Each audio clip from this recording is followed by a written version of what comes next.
Once there was a thing called a broad mind.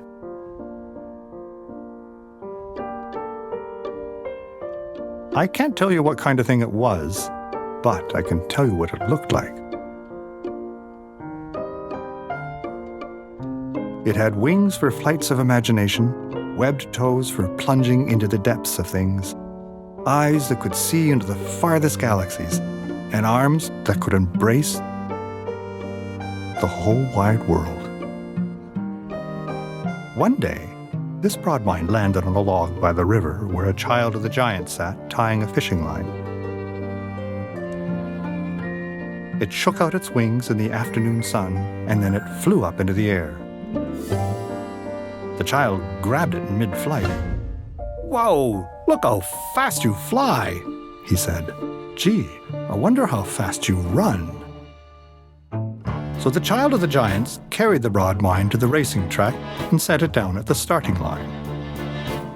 "Now run!" commanded the child. The broad mind flew up into the air. "Oh no, I didn't say fly, I said run." "You don't need wings to run. In fact, those wings will just slow you down." So he pulled all the wings off the little broad mind. Once again, he set the broad mind down at the starting line. But the broad mind didn't run. Instead, it began to wonder about the purpose of this race.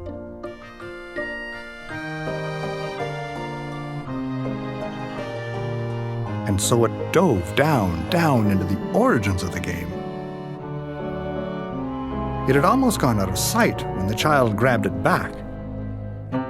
No, I didn't say plunge into the depths of things, I said run." "You don't need webbed feet to run. These webs will just slow you down." So he cut the webs from between the toes of the broad mind.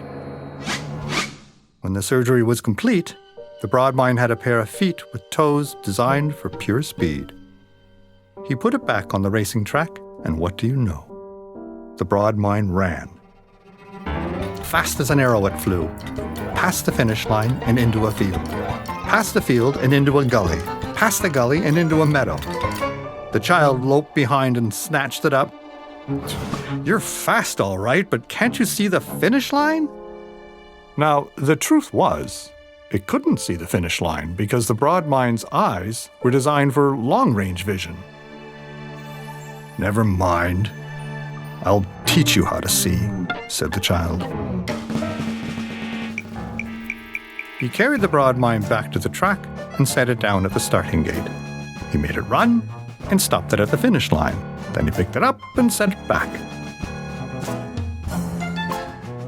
After hundreds of setbacks, the broad mind's eyes refocused on the short-range goal. It could no longer see the galaxies, but no matter. This mind could race.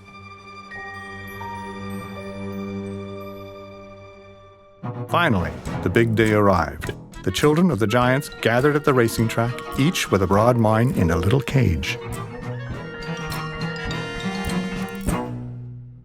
They set their minds down on the track, and a shot was fired. Out of the gates they sprang, and they ran as fast as they could to please their masters. But ours ran faster, and it won the race. Oh, it was so delighted by its accomplishments, so pleased with itself and life, that it hugged the giant child and all the other children too. This was a mistake, for the giant children laughed at their friend.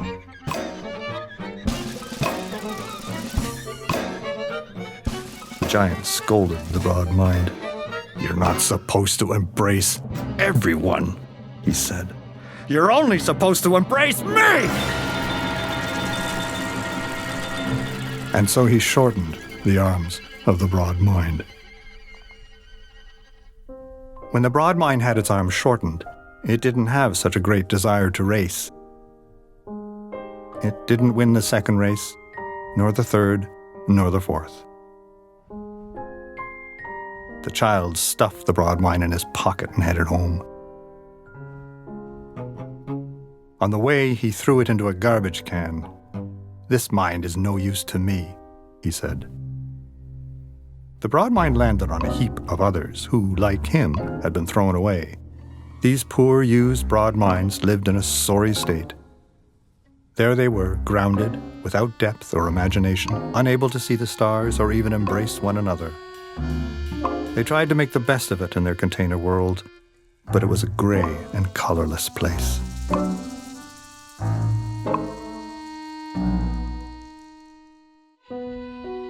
After a while, the broad mind found that its wings were growing back. It hid the fact because it was embarrassed by their glorious, iridescent pinks and greens. But then one day, while sitting on a bottle cap, when no one else was in sight, it shook out its wings to have a look. And do you know, it took flight. It flew higher and higher until it could see the place where the giants lived. Much to its surprise, it found that the giants lived in a giant container. It flew higher and higher beyond the container, only to find that the giant container was also contained by greater giants who lived in their own container.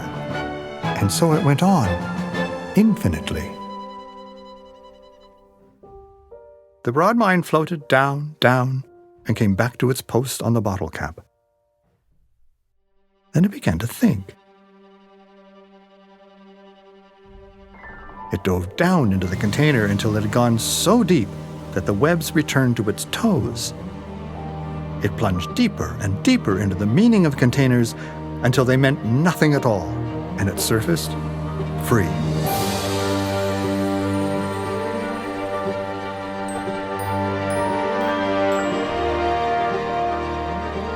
Once again, it could see beyond the galaxies, and its happiness was so great that it flew around the whole world, leaving a shower of joy in its wake.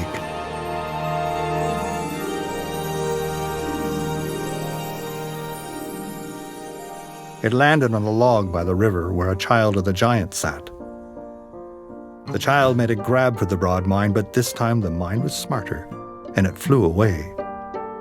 "Drat," said the giant child. "That one was a winner. How come the winners always get away?"